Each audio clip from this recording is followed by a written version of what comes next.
Dinas Kesehatan Kota Jambi memprediksi penyakit influenza dengan gejala mirip COVID-19 sudah mulai masuk ke wilayah Kota Jambi. Laporan selengkapnya kembali disampaikan Sri Wahyuni.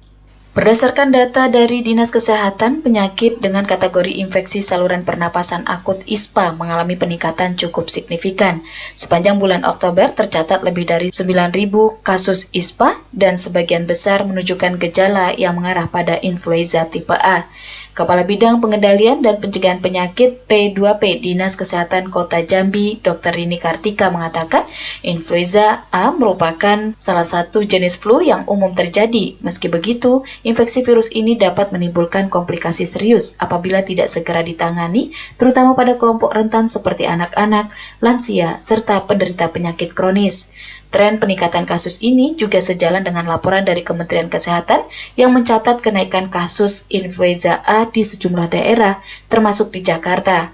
Karena mobilitas masyarakat antara daerah cukup tinggi, penularan virus influenza juga diperkirakan turut terjadi di Kota Jambi. Memang kita dengar juga di Jakarta dari laporan Kementerian Kesehatan kan banyak kasus influenza tipe A.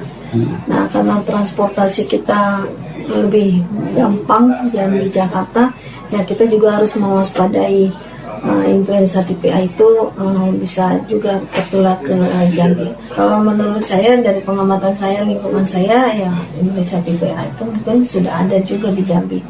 Ya, karena dia kan demam tinggi, kemudian batuk, sakit menelan, mungkin masih sudah ada sih di Jambi, hanya kita tidak melakukan pemeriksaan. Rini menjelaskan gejala influenza A serupa dengan flu pada umumnya, seperti demam tinggi, batuk, sakit tenggorokan, nyeri otot, sakit kepala, dan rasa lemas. Masyarakat yang tinggal di lingkungan padat penduduk atau kurang menjaga kebersihan dinilai lebih beresiko tertular penyakit ini.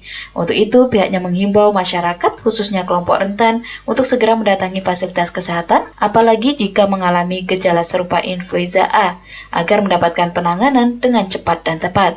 Sementara untuk langkah pencegahan yang bisa dilakukan, seperti menjaga kebersihan diri, menggunakan masker saat sakit, serta mengkonsumsi makanan yang bergizi. Sri Wahyuni, Pro 1 RRI, terus mengudara untuk Indonesia.